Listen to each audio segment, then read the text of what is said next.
to get ready or to get your shop ready. And I always like to start by saying, hopefully this won't happen, but if there's any audio issues with GoToWebinar, we do have a backup plan. We don't anticipate any problems, but if you guys have a pen and paper, write this number down. Plus, it's also in the bottom lower hand corner of your screen. I wrote it in the chat box. If there's any audio problems, you would call 800-410-3590, passcode 9786917. And we certainly don't anticipate any issues today. I'm Melissa Joels with Impact Collision Solutions. David Luhr is the owner of Elite Body Shop Solutions, and Craig Sullivan of Sullivan's Equipment are your presenters for this webinar. The presentation will take approximately 50 minutes, and we are recording it, so we'll post it on the website under training videos. And if you have any questions, you can type them in the chat box at the bottom right of your screen. And David and Craig will answer them at the end of the presentation. We will also follow up by sending all of you on the call their information, so if you have further questions, they can follow up with you. Now I'm going to turn it over to Dave. Thank you, Melissa. And thank you, RDA Impact members. Craig Sullivan and I are very excited to present the Aluminum F150 webinar today. Again, my name is Dave Luhr, and I'm a collision industry consultant for Coach. I specialize in lean process design and implementation, leadership coaching, as well as general business coaching. I currently live in Nashville, Tennessee, but also spent a majority of my 30-year career out in Oregon. I just want to take a second to commend RDA Impact for their efforts. You know, from a very young age, I became familiar with the power of business network groups such as RDA. Once a collision shop owner myself, I was able to find the educational resources, the buying power, and immense support from a group of like-minded collision repairers. They're all sharing the same challenges and goals of becoming and staying successful. I'm a huge believer that to remain successful in today's challenging marketplace, shops will need to be involved in coalition groups such as RDA Impact. In fact, there are a number of shops that I'm currently working with that primarily credit their peer group associations for giving them the ability to compete with the big MSO consolidators. I would encourage all of you to take advantage of the benefits. Anyway, we are here to talk about the aluminum F-150 today. And wow, this is kind of a big deal nowadays, as I'm sure all of you are hearing. I'm impressed that Ford had the courage to take the #1 selling truck in the world, which is on track to produce over 750,000 units this year, and then completely re-engineer it and build it out of aluminum. I mean, who does that? It takes some real guts, and it reminds me of something Steve Jobs probably would have done. So let's talk about the goal of this webinar. You know, there's a lot of information floating around out on the internet, and some of it's helpful, some of it's not so helpful. And a lot of it's very technical in nature. And during this webinar, we'll touch on a few technical things, but mainly want to provide you with real-world information that will allow you to make good business decisions on how to take advantage of the opportunities that the aluminum F-150 can present. Those of you that have been in business as long as I have may remember the introduction of high-strength steel in unibody vehicles. And how about that monstrosity called the APV van? Does anybody remember that thing? It's a high-strength steel space frame with SMC panels glued to it. I admit, as the owner of a small collision repair business, these technologies freaked me out a little bit, but somehow we were able to accept the technology and work through the fear. As the collision business development coach, I spent a lot of time in lean production methods, and anybody that's been through a lean process development, you know that I deal with fear of change almost daily. Fear in itself is a subject that I've become very passionate about learning. Fear is nothing to be ashamed of. In fact, there's a reason our Maker provided us with the emotion of fear. That's probably to avoid being eaten by saber-toothed tigers. As human beings, we've been programmed to fear change. The mistake that we make is we allow our fears to immobilize us and keep us from taking positive action, achieving our dreams. So the successful ones are still scared, but they somehow muster the courage to take action anyway. So that's enough about fear. Here's what Craig and I are going to be presenting to you today. I know the goal is to provide you with a real-world view of the preparations necessary to get your shops ready for the aluminum F150, but I feel it's important to at least briefly touch on what CAFE is, why Ford chose aluminum, and give you a couple interesting facts about the 2015 F-150. After that, we will invite Craig Sullivan from Sullivan Equipment to speak to you about the necessary tools and equipment you may need. We also have some photos showing there's some actual aluminum repairs being performed at a recent seminar we were involved in. Finally, I will explain the recommended training that you will need and show you how you can find the training in your area. So let's start out here. What is CAFE? Like I said, I don't want to spend a great deal of time on the subject. CAFE is, in fact, the driving force behind the introduction of the aluminum F-150. And it will continue to be a driving force behind many of the technological advancements into the future. So CAFE stands for Corporate Average Fuel Economy.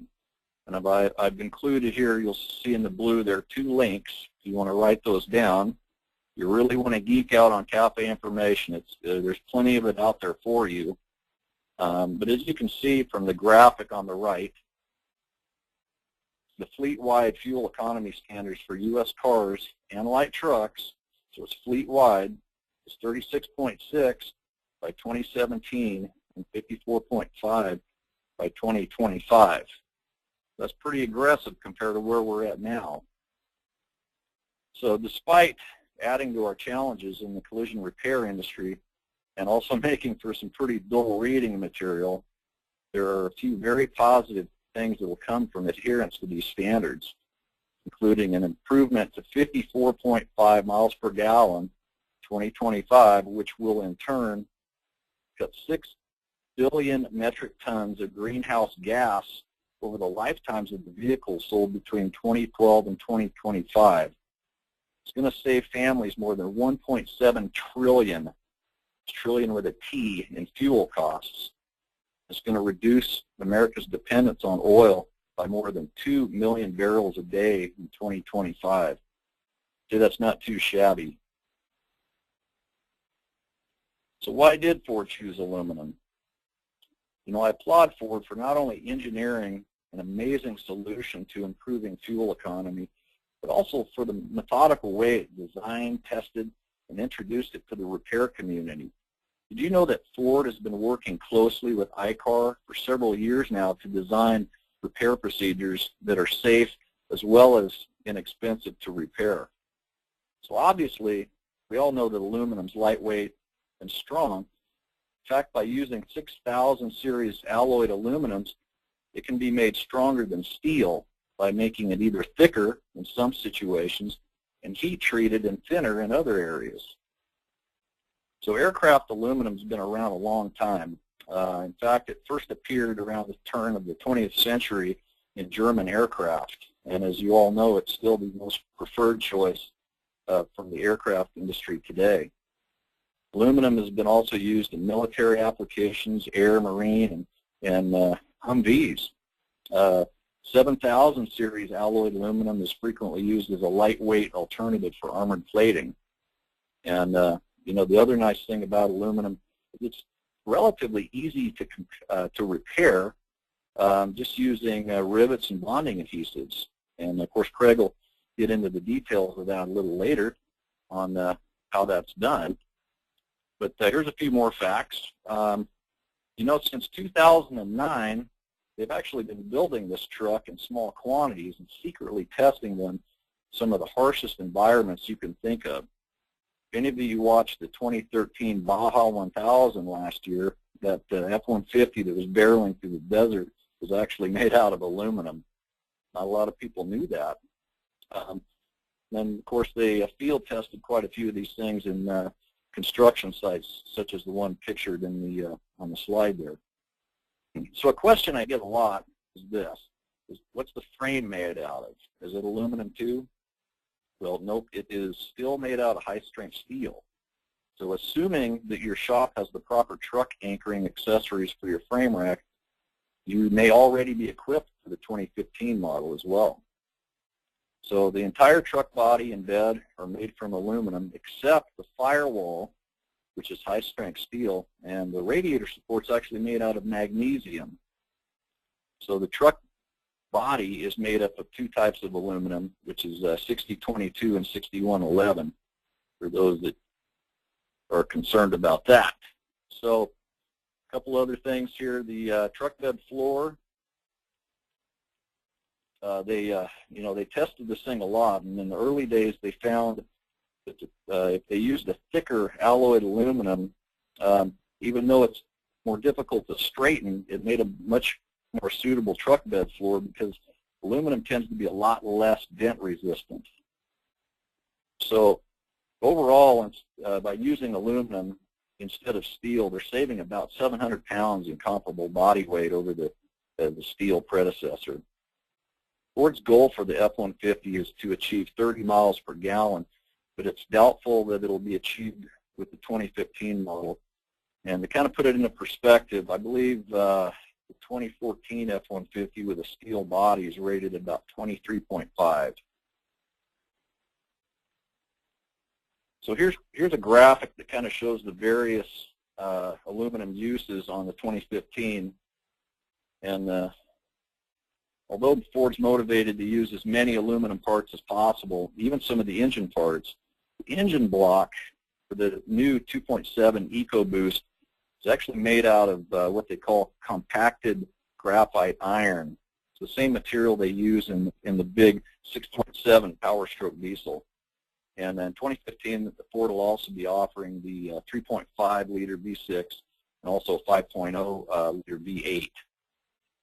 So this next slide here, I believe, is the slide everybody's been waiting for. This graphic represents the minimum rough cost to get into this game. This graphic also assumes that the shop wanting to make the investment is already properly equipped to repair a steel F-150. So in other words, it does not include the cost of frame equipment and truck anchoring system. So it's assuming that your shop's already properly equipped to fix a steel vehicle. This would be additional expenses you may need. So our next guest will talk to you in detail about each of these pieces of equipment, and it'll be up to you to contact a reliable equipment provider, such as our next guest, for accurate pricing and specifics. So I recently met Craig Sullivan at an ICAR committee meeting in Nashville, where he gave a fantastic presentation that included much of the information you'll hear next. I was very impressed with his deep understanding of the aluminum F-150 and the tools and equipment used to repair it. Craig has been involved in the collision repair industry as a technician since 1981. He's been in the equipment business for over 20 years. He's a founding member and past president of the Indiana Auto Body Association and is an active advisor of ICAR. I'm pleased to present all the way from NACE in Detroit, Mr. Craig Sullivan. Hello, ladies and gentlemen. I guess we're going to take questions here at the end, and the slide that we've got with the expense of the shop, we took from Ford and just kind of used some round numbers. Ford has allowed several different manufacturers into the program. When we look at the next slide, we're seeing the dent pulling equipment. You'll see that there's the Dent Fix product, the Electron product, the ProSpot product, and Carliner also has an accepted aluminum dent repair product. When you look at these and the way they're able to be delivered, the products and how they repair the vehicle, they are similar, but each one has its own twist. The ProSpot product kind of come to you as a workstation to where you can work off of it with a flip-out rail on it. The Carliner product has carbon fiber pulling utensils that have a lifetime warranty on it. When we get to the next slide, it looks at isolation rooms. An isolation room can be as inexpensive as 2 curtain walls into adjacent walls, all the way to a full-blown Jaguar clean room that has a ceiling, lighting, and all the tools maintained internally in the clean area, where all work is performed there.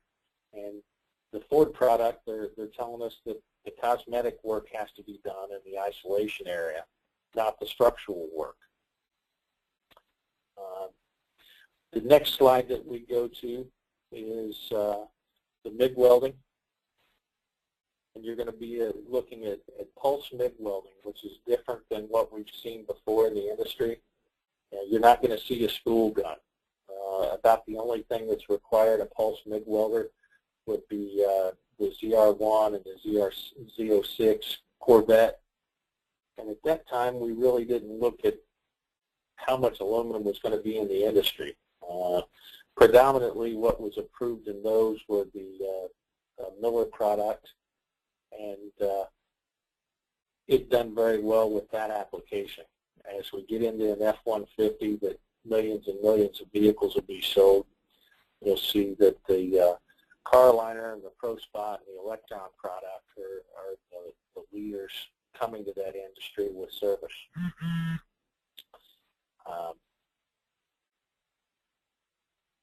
You can look at welders that are single-use to multiple-use units. I can tell you that I just got the Stingray repair process, and there are 3 alloys of aluminum that are going to be used in that repair process. So we will have 3 different wires. So we need to look at see how versatile as independents we are to be able to repair the most amount of vehicles that we see coming into our facility. On the next slide, we have the rivet guns. At this point, there are 2 rivet guns that are approved by Ford. It will be the ProSpot and the Henrob. Henrob works very closely with Ford. They take care of most of the automation at the plant in the manufacturing process of this F150. When we look at the rivets, you know, the rivet, the patent on the rivet is the shape, the size, the different angles on the rivet, and then the other portion of the patent is the dies of the rivet gun itself. So ProSpots had to get access to Henrob for this patented die. And as we look across the other vehicles, you know, there are other rivet guns out there, but not being able to get these dies.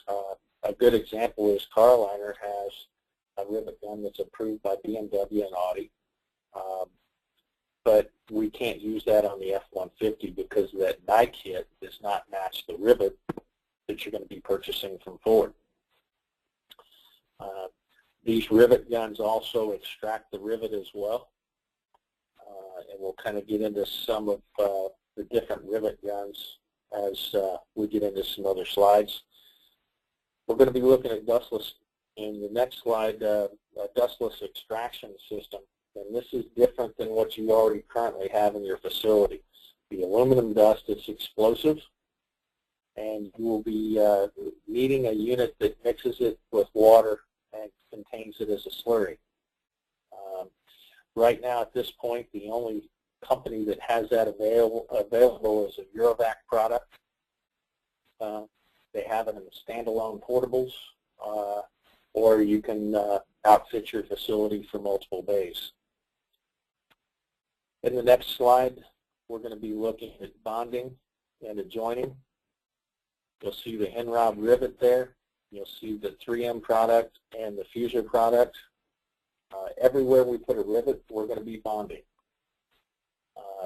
When we're pulling a vehicle and we're pulling the cab structure around, there's going to be a lot of remove, inspect, and reinstalling of that part. Because when we pull the vehicle, the glue is going to crack, the rivet's going to hold, So we'll extract that rivet, we'll prep that product, rebond it, and re-rivet it in the repair process.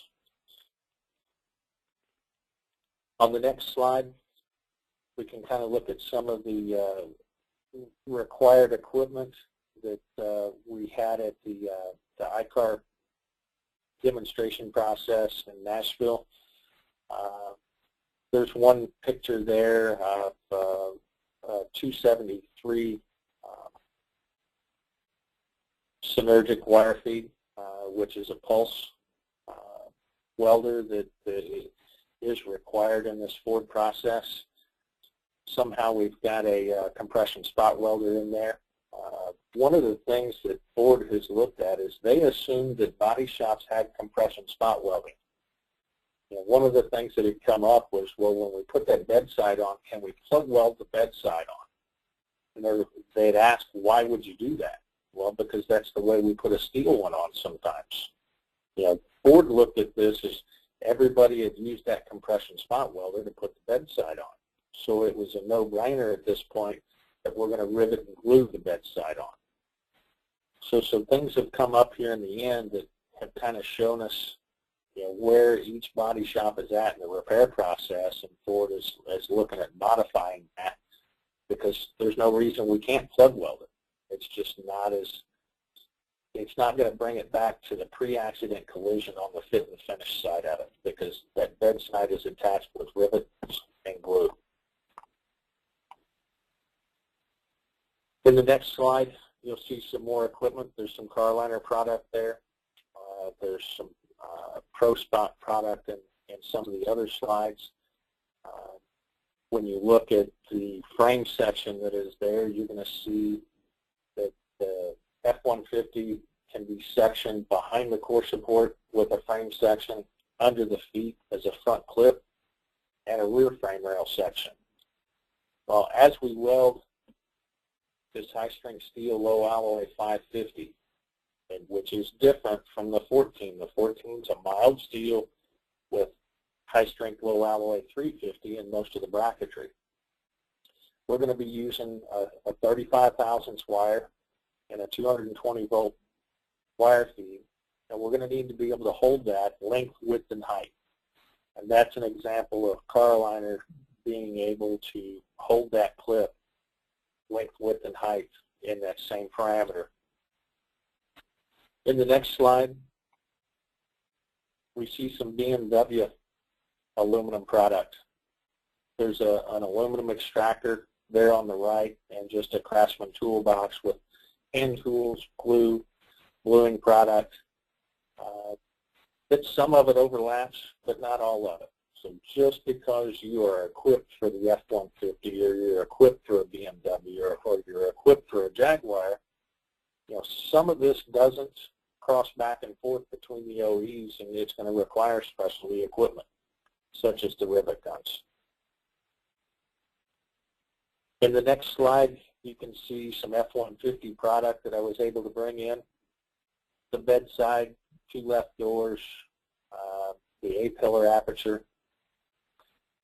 When we look at you know, this product, you can physically see, you know, the strength of the 6 series aluminum.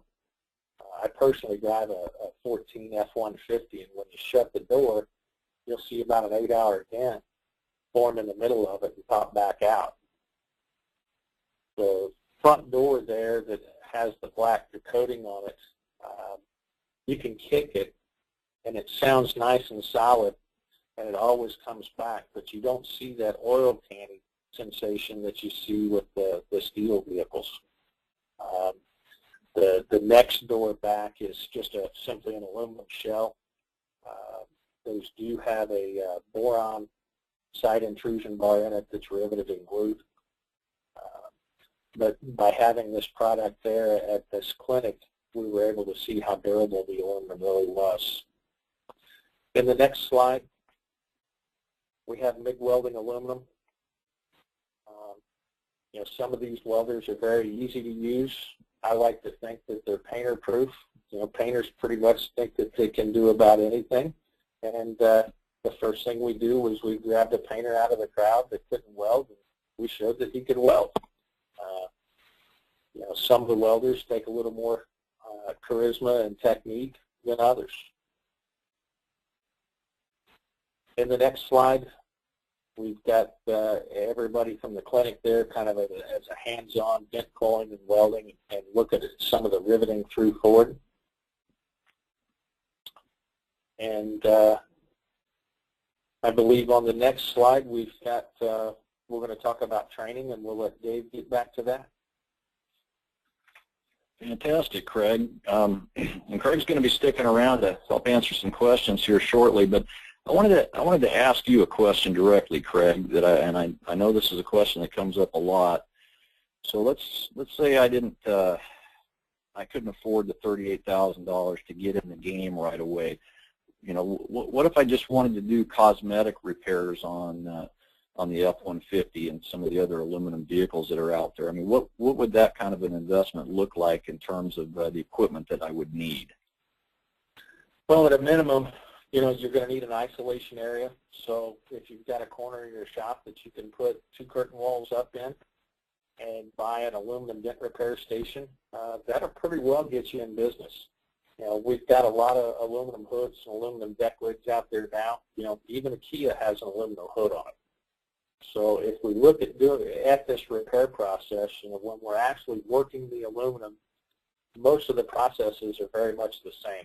And your paint supplier and your paint product are going to dictate the substrates and how we color code it, and go from there to keep the product clean and build it all the way up to the clear process.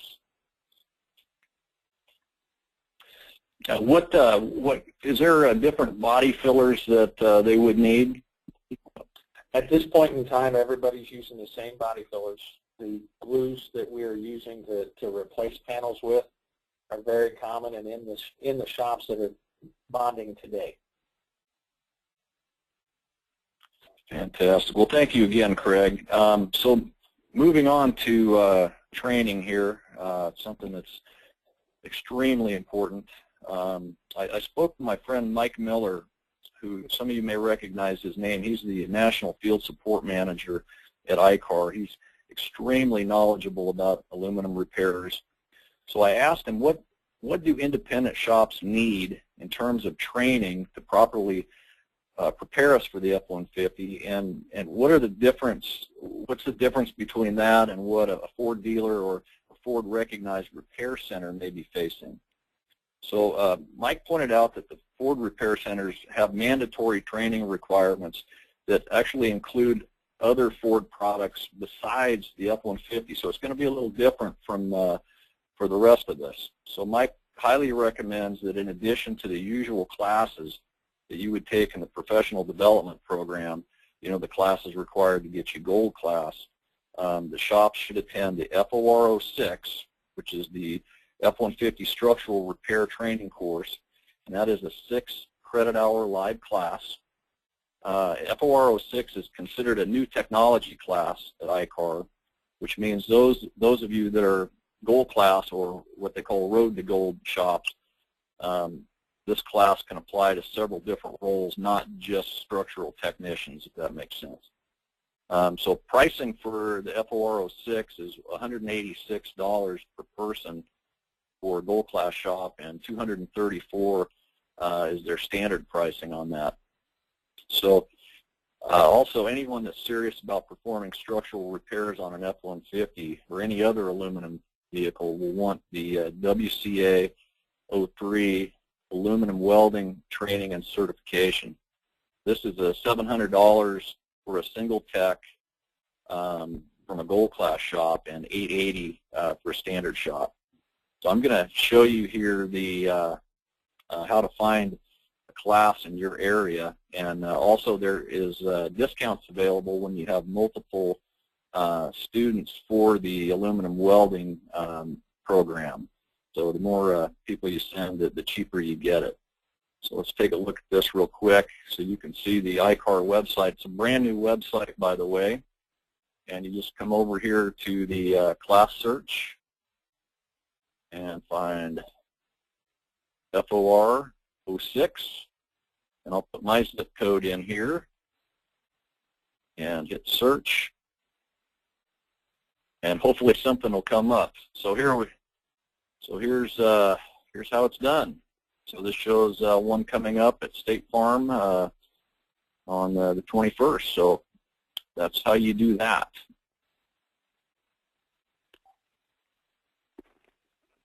So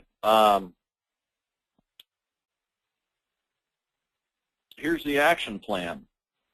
Hopefully we've been able to provide you with enough information that your level of fear has at least been partially reduced. And very important, you need to analyze your potential return on investment. I would recommend that you take a look at the data from your computer management system and see how many late model F150s you've repaired over the last year or so. After you analyze your ROA, you may decide that you only want to perform cosmetic aluminum repairs for now. That's fine too. It's totally a business decision.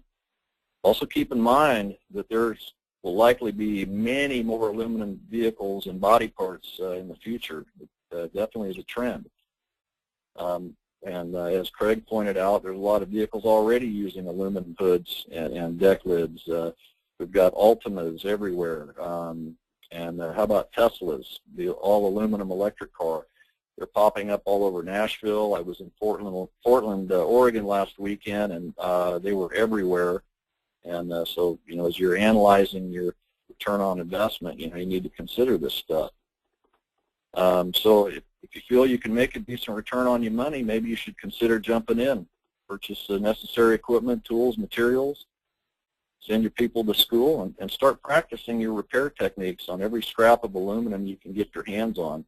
So if you get some cars coming in and you've got a hood that you need to replace, hang on to those aluminum pieces and do some practice work on them, and then go make some money.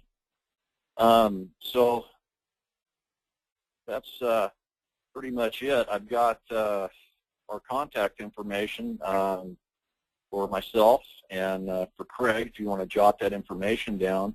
If you have any questions that we are unable to answer for you today, we will find the answer for you. We want to make sure that we give you all the information that we possibly can for you to make good business decisions. And I think before we take questions, Melissa, you wanted to talk about another webinar that's coming up on aluminum, right? Did we lose Melissa?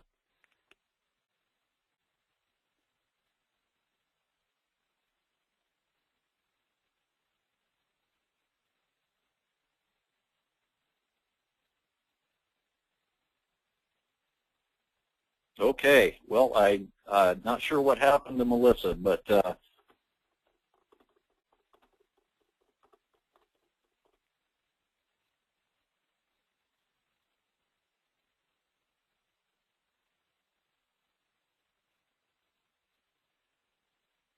looks like you may have lost me. Hang on just a moment.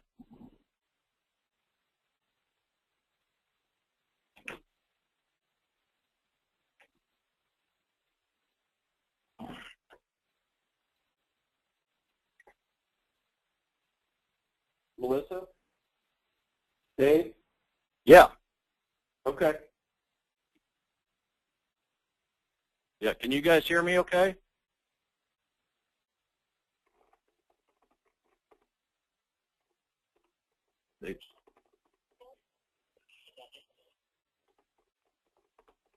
I'm going to dial in on the other number real quick.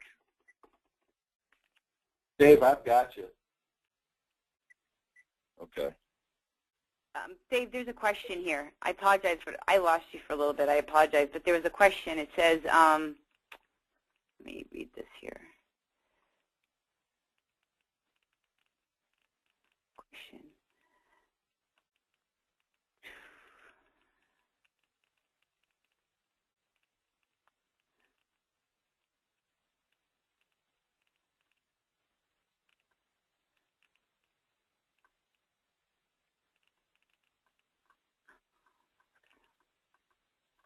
Bear with me here. Okay, it says, you mentioned that in order To perform light repairs on aluminum, you would only need as little as an enclosure and aluminum puller. Will you also need the dust extraction system as well? Go ahead, Craig.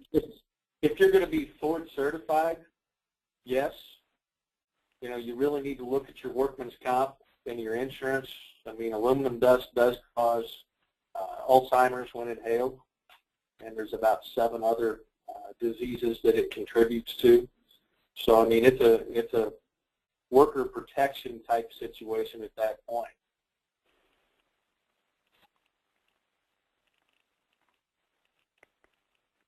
Any other questions?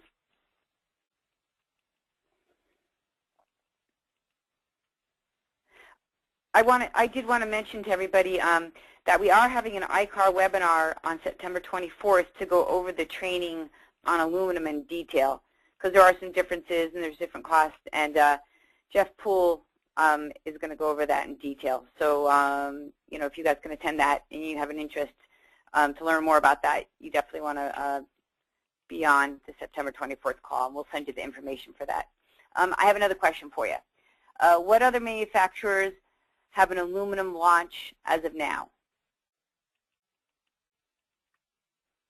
Have an aluminum what? Launch? At this point, Ford's going to be, you've got Ford, Audi, Tesla, Jaguar, but a lot of the cars have an aluminum part on them, whether it's a bolt-on part or it's a portion of the monocoque. I mean, the Audi R8 is 100% aluminum. The Tesla is 100% aluminum. You know, the F150 is 65% aluminum. But we're looking at, you know, how else can you incorporate in a profit center to show the ROI on the equipment purchase or the investment into being able to repair it correctly.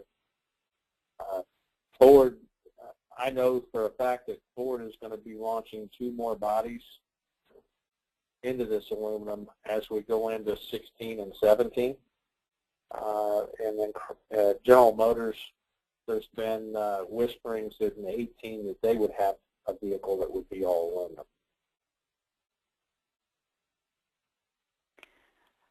Okay, I have another question. Is the dust system for machine sanding only or hand as well? There is a vacuum there that you're going to lay by it while you are hand sanding as well. Okay. Any other questions?